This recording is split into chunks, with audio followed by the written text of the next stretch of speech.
Hey everyone, this is Akanksha and I welcome you guys to mobile Pathshala. आप सारे बच्चों का एक बार फिर से मोबाइल पाठशाला पर बहुत बहुत स्वागत है। स्टार्ट करेंगे आज के सेशन को। फटाफट से आप सारे बच्चे आ जाइए, वीडियो को मैक्सिमम शेयर कर दीजिए, लाइक कर दीजिए एंड कमेंट करके बता दीजिए ऑडियो वीडियो परफेक्ट है नहीं। फिर हम सेशन को स्टार्ट करेंगे और आज के सेशन में गाइस हम डिस्कस कर रहे हैं सीजल मेंस के लिए मोस्ट एक्सपेक्टेड क्वेश्चंस। सो फटाफट से आ जाओ, वीडियो को मैक्सिमम शेयर कर दीजिए आप लोग, ठीक है। आइए स्टार्ट करते हैं। सो फर्स्ट क्वेश्चन जैसा कि आप देख रहे हैं स्क्रीन पर है और ये है वॉइस का क्वेश्चन। तो आपको बताना है कि इसकी पैसिव वॉइस क्या हो जाएगी, बताइए। चलिए तो स्टार्ट करेंगे। Priya washes her clothes in the evening.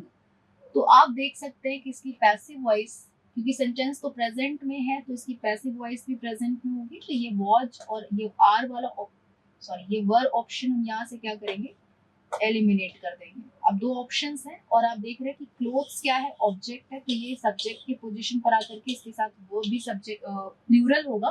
तो आंसर यहाँ सी ऑप्शन हो जाएगा। सेकंड क्वेश्चन की मैं बात करूं तो सेकंड क्वेश्चन में जैसे कि आप डायरेक्शन में देख रहे हैं, select the options that contains a grammatical error in the underline portion. तो आपको क्या करना है, इस सेंटेंस को पढ़ने के बाद आपको इस अंडरलाइन ऑप्शंस में देखना है कि किस पार्ट में एरर है, यानी कि जिस पार्ट को हमने यहाँ पर अंडरलाइन किया हुआ है उसमें क्या एरर है, और जिसमें भी है उसे आपको टिक लगाना है। जिसमें एरर्स हैं उसी को आपको टिक करना है। तो अगर मैं देखूँ first option, it would be impossible for them, बिल्कुल करेक्ट है। If each of them knew exactly, बिल्कुल करेक्ट है। To continuing living in this world,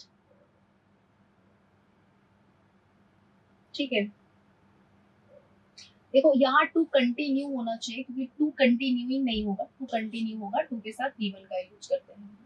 the doctor directed the nurse to administer and dash medicine to the patient. Official, eminent, alternative या फिर insightful. बेटा official eminent नहीं होगा, insightful नहीं होगा, alternative होगा, यानी कि जो अल्टरनेटिव मेडिसिन है उसकी बात यहाँ पर चल रही है।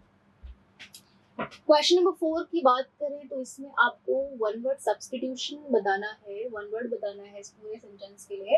अ piece of a living tissue और a plant that is transplanted surgically, क्या होगा इसके लिए one word? Gratis, gourmet, gracious या फिर ग्राफ्ट। फोर्थ का आंसर क्या होगा बताएंगे आप सभी। चलिए, so a piece of a living tissue or a plant that is transplanted surgically is known as graft. Graft. Next one. The clothes will be delivered by the shop on Monday. Now you have to tell me active voice of this sentence. चलो active voice फटाफट से बता दो sentence का क्या होगा।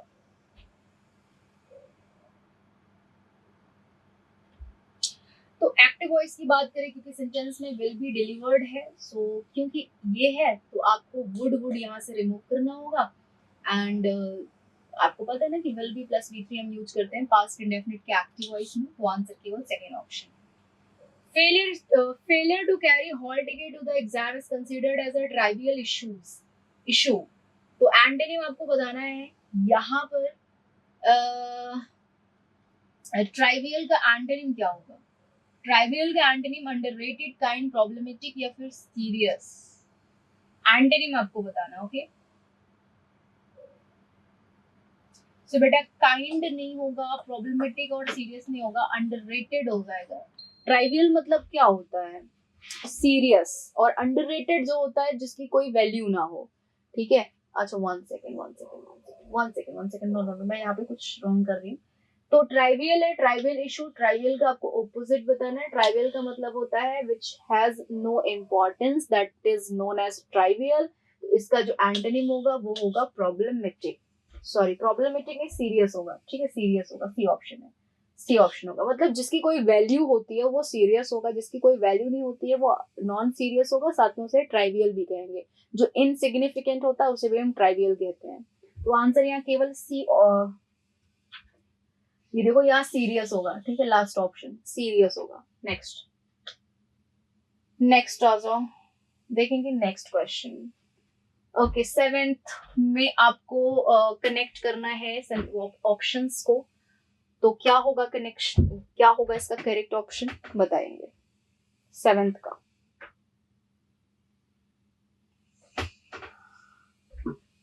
A panther is reported to have broken into a house yesterday in search of a food and shelter.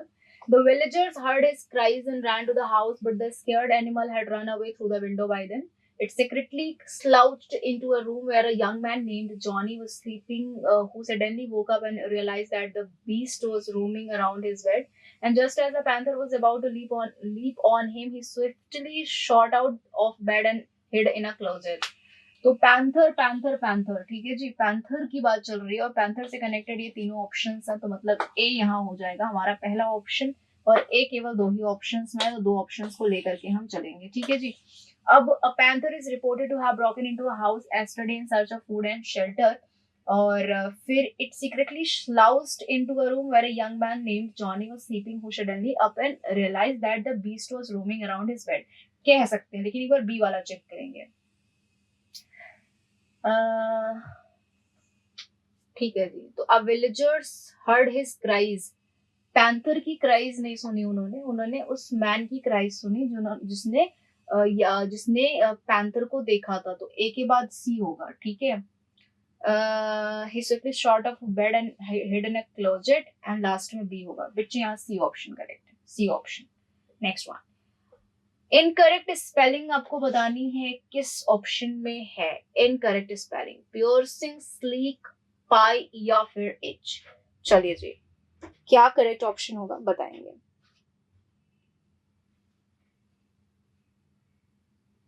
चलिए, so guys यहाँ पर इच की स्पेलिंग पाई और स्लीक की स्पेलिंग करेक्ट है। इनकरेक्ट आपका पियर्सिंग है, PIERCING, ठीक है, ये स्पेलिंग इसकी होती है, तो आंसर यहाँ फर्स्ट ऑप्शन हो जाएगा। If you try to do something even day you will progress, तो आपको बताना है इसमें देखिए, यहाँ मैं एक गैप बना रही हूँ विल एंड प्रोग्रेस के बीच में। If you try to do something every day you will dash progress, क्या होगा, होल्ड, गेट, मेक या कैच। मैं यहाँ पर गैप कर रही हूँ विल एंड प्रोग्रेस के बीच में, so you will not hold, not gate, not catch, you will make progress, ये ऑप्शन है। आइए, कॉम्पिटेंट का आपको बताना है सिनोनिम क्या होगा। कॉम्पिटेंट, कॉम्प्लेक्स, पुअर, केपेबल और बिगिनर, क्या होगा करेक्ट सिनोनिम। तो बेटा करेक्ट सिनोनिम कॉम्पिटेंट का मतलब होता है स्किल्ड होना, तो इसका जो सिनोनिम होगा वो हो जाएगा केपेबल, ठीक है, एक्सपीरियंस्ड होना, capable. Next one, in a wheel and वो, इस इडियम की मीनिंग क्या होगी। इन अ व्हील एंड वो मतलब व्हील मीन्स होता है सुख एंड वो मीन्स होता है दुख, तो इस इडियम की मीनिंग होगी इन happiness and in prosperity and adversity. Prosperity means क्या होता है समृद्धि, एडवर्सिटी की मीनिंग होती है विपत्ति, तो आंसर यहाँ सी ऑप्शन हो जाएगा, अच्छे और बुरे दिन। चलिए जी, सिनोनिम आपको बताना है यहाँ पर अनाउंस का क्या होगा। डेनाउंस, सीक्रेट, हाइड या एडवर्टाइज। डेनाउंस मीन्स क्या होता है, डेनाउंस मीन्स होता है क्रिटिसाइज करना, सेंसर करना। सीक्रेट मीन्स क्या होता है क्लैंडस्टाइन, हाइड छिपा हुआ, एडवर्टाइज हो जाएगा। अनाउंस का मतलब क्या होता है डिक्लेयर करना, घोषणा करना। नेक्स्ट वन, ओके, अरेंज करना है यहाँ पर PQRS को, वाइल फिजिकल मूवमेंट क्या करेंगे। PQRS है, फटाफट से बताएंगे क्या हमारा करेक्ट ऑप्शन होगा यहाँ पर।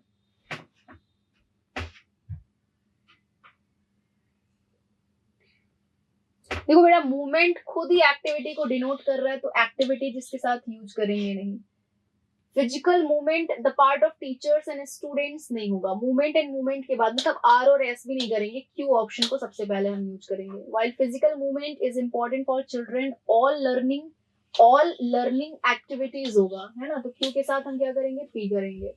और आर एंड एस का कॉम्बिनेशन देखो, ऑल लर्निंग एक्टिविटीज में not be require, physical movement आ जाएगा, देन एस आ जाएगा एंड लास्ट में हम यूज करेंगे R, so Q P S R answer हो जाएगा यहाँ सी ऑप्शन। नेक्स्ट आ जाइए, अ ग्रीन हॉर्न, इस इडियम की मीनिंग क्या होगी। A green horn, uneducated person, inexperienced person, clever person और स्किल्ड पर्सन। 14th का आंसर बताएंगे फटाफट से। अ ग्रीन हॉर्न की मीनिंग होती है क्लेवर पर्सन, ठीक है जी। 14th का यहाँ पर हो जाएगा आपका third option. Next one, he said that something might be missing in there, इसकी डायरेक्ट स्पीच क्या होगी, इसकी डायरेक्ट स्पीच क्या होगी। he said that something might be missing in there, सो क्योंकि समथिंग सब्जेक्ट है तो रखेंगे।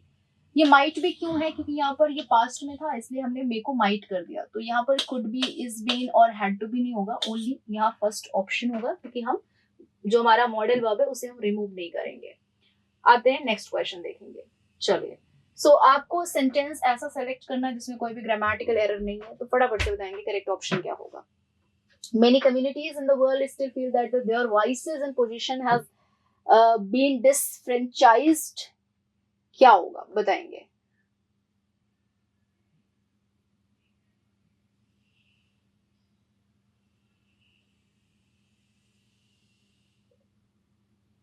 चलिए, तो आपको ऐसा कोई ऑप्शन इसमें से सेलेक्ट करना है जिसमें कोई भी स्पेलिंग एरर नहीं है।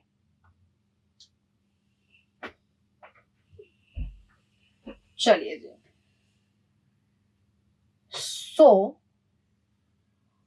देखिए डिसइनफ्रेंचाइज्ड में डबल एस नहीं होता है, तो ये ऑप्शन तो रॉन्ग है फिर। और DYS भी नहीं होता है, तो ये भी रॉन्ग है। सेम यहाँ भी सेम है, तो ये भी रॉन्ग है। आंसर केवल डी ऑप्शन है। बीन डिसइनफ्रेंचाइज्ड मतलब अधिकारों से वंचित करना। ठीक है, तो यहाँ आंसर ये होगा आपका डी ऑप्शन, इसमें कोई स्पेलिंग एरर नहीं है। 17th में गाइस क्या होगा करेक्ट, क्या होगा सीक्वेंस ऑप्शंस का। They also wore felt caps to cover their ears. They wore trousers tucked into leather boots. This place was famous for its skillful archers and horsemen, and in the 5th and 4th centuries BC, today's South Ukraine was known by Scythia. क्या होगा 17th?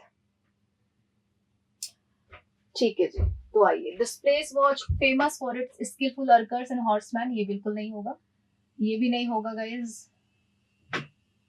Answer देखेंगे यहाँ पर। सो सबसे पहले हम B से start करेंगे। They wore trousers tucked into leather boots.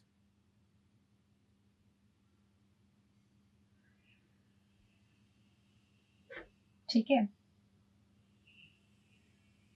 1 second. देखिए बेटा, आपका सी और डी का कॉम्बिनेशन बनेगा, नहीं 1 सेकेंड, डी एंड सी का कॉम्बिनेशन बनेगा, डी एंड सी का साथ में कॉम्बिनेशन बनेगा, तो डी एंड सी केवल एक ही ऑप्शन में है, यही आंसर होगा डी ऑप्शन। डी एंड सी का कॉम्बिनेशन बनेगा। ठीक है, नेक्स्ट आ जाओ।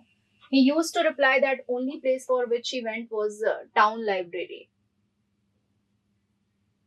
इसका आपको ग्रामेटिकल एरर बताना है, क्या है इस क्वेश्चन में। आइए स्टार्ट करते हैं।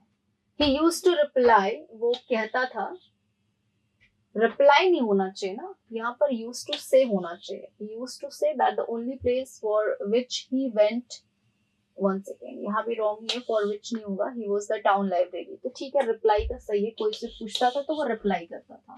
ही used to reply the only place where he went, where he went, where he went, तो आंसर यहाँ फॉर विच के प्लेस पर वेयर हो जाएगा, सेकेंड ऑप्शन में। The sporadic instructions of the invigilators distracted the examinee. आपको स्पॉडिएक का antonym करना है, बताना है कि क्या होगा।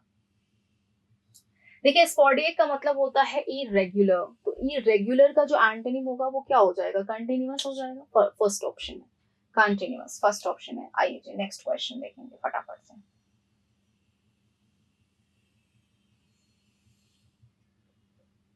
राजन is having 3 brothers and 3 sisters. So 20th में गाइस आपको इस पार्ट को इंप्रूव करना है, क्या होगा। So Rajan has not having, ठीक है, क्योंकि स्टेटिव है तो वर्ब नहीं यूज करना है। आइए फटाफट से देखेंगे इसमें क्या हमें फिल करना है वर्ड्स को, तो आइए स्टार्ट करते हैं। सबसे पहले मैं ऑप्शन से दिखा देती हूँ जिससे आपको कोई भी प्रॉब्लम ना हो, है ना। ऑप्शंस देख लीजिए, ये ऑप्शंस है आपके, ये, क्योंकि ऑप्शंस देखने के बाद you guys will have some ideas how to fill the words in the gap. तो आइए let's get started. The modern day students is extremely dense with the technology. Hinder, disconnect, dreary या savvy. बेटा hindrance मतलब होता है बाधा, disconnect मतलब होता है अलग होना, ड्रेरी मतलब होता है थका हुआ, सेवी मतलब होता है बहुत चिपके होना किसी भी चीज से।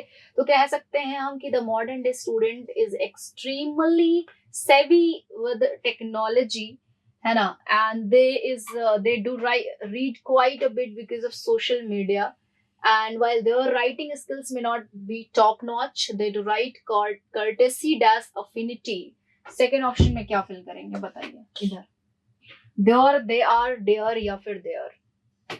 बेटा यहाँ पर देयर होना चाहिए क्योंकि नाउन आपने अफिनिटी यूज किया है, तो देयर हो जाएगा, फर्स्ट ऑप्शन है।